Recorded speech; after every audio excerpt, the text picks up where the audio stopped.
बच्चों, कैसे हैं आप सब। Welcome to Divi classes.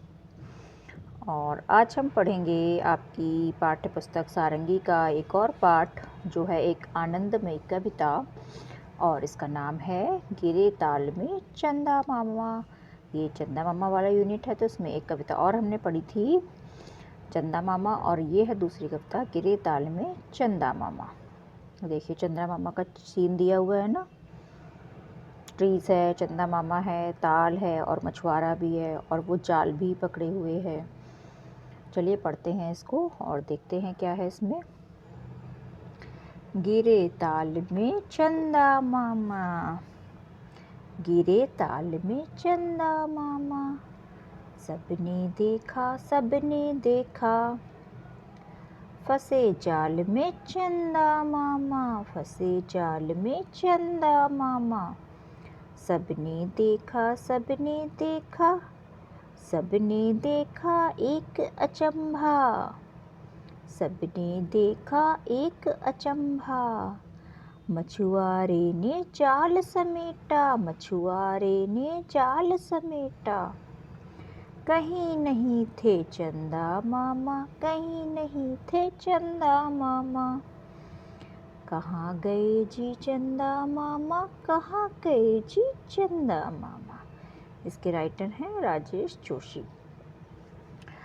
तो गिरे ताल में चंदा मामा, इसका मतलब क्या है कि ये देखो सबने देखा सबने देखा, ये जो ताल दिख रहा है ना, चंदा मामा यहाँ है और ताल में भी उनकी परछाई दिख रही है, तो इसका मतलब क्या है कि चंदा मामा ताल में आ गए, ताल में गिर गए हैं।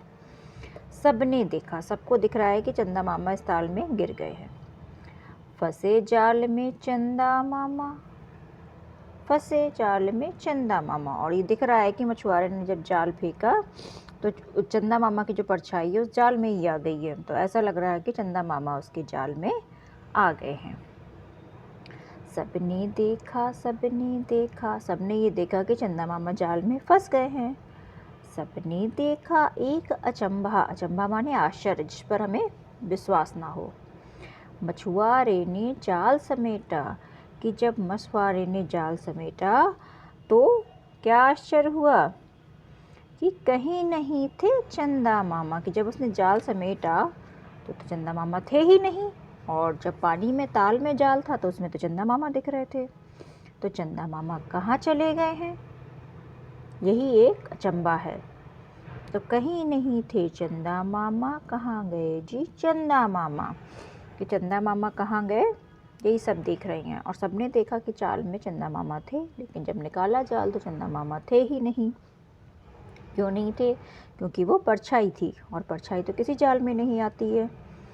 तो कैसी लगी ये कविता, अच्छी है ना, मज़ेदार चंदा मामा वाली कविता। चलिए इसकी एक्सरसाइज देख लेते हैं। कविता में अचंभा शब्द आया है, कविता पढ़कर अनुमान लगाइए कि इस शब्द का अर्थ क्या हो सकता है। अचंभा बताया ना मैंने आपको, अचंभा का मतलब आश्चर्य, वो चीज़ जिस पर हमें विश्वास ना हो। नीचे दिए हुए किस वाक्य में अचंभा शब्द का सही प्रयोग हुआ है। यह देखकर अचंभा हुआ कि सूरज प्रकाश देता है, तो सूरज तो प्रकाश देता ही है, इसमें अचंभे वाली कोई बात ही नहीं है, तो ये तो गलत है।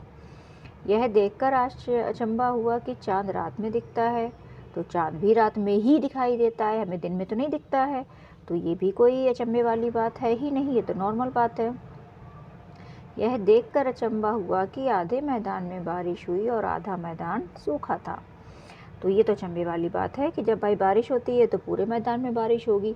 अगर एक ही मैदान में बारिश हो रही है, आधा मैदान खाली वो भीगा है और आधा सूखा है, तो ये तो अचंभे वाली बात है, आश्चर्य है इसमें कि ऐसा कैसे हो सकता है।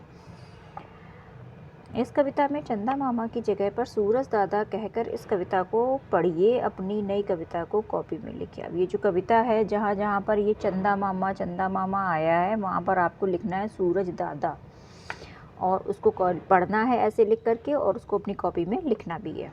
देखिए देखिए कैसा लगता है सूरज दादा की कविता में। अब ये हमको पढ़ना है। देखिए इस चित्र में क्या दिया हुआ, एक मछली है और यहाँ पर भी हमको चाँद दिखाई दे रहा है। चाँद की रोटी पानी में आई, मछली फिर भी खा ना पाई। चाँद की रोटी पानी में आई, देखिए पानी में रहती है ना मछली, और पानी में जब चाँद की परछाई दिख रही है तो ऐसा लग रहा है चाँद की रोटी है। पानी में रोटी आ गई चाँद की, लेकिन मछली फिर भी ना खा पाई। कैसे खा पाएगी भाई, परछाई तो नहीं खा सकती ना मछली।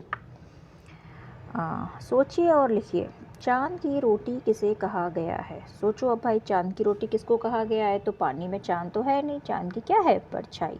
तो आपको ये सोचना है क्या है ये चाँद की परछाई है। चाँद की परछाई को चाँद की रोटी कहा गया है। मछली चाँद की रोटी क्यों नहीं खा पाई होगी। मछली चाँद की रोटी इसलिए नहीं खा पाई क्योंकि चाँद की रोटी नहीं, वो एक चाँद की परछाई थी। तो ये हो गया है हमारा पाठ, हमने पढ़ लिया है गिरे ताल में चंदा मामा। कैसी लगी ये कविता, पसंद आई है तो चैनल को लाइक कर लो, शेयर कर लो, सब्सक्राइब कर लो और जल्दी से इस कविता को पढ़िए और नई कविता सूरज दादा को बनाकर लिखिएगा। और मिलते हैं अगले वीडियो में, तब तक इस कविता को आप लोग पढ़ते रहें बार बार और एंजॉय करते रहें। धन्यवाद।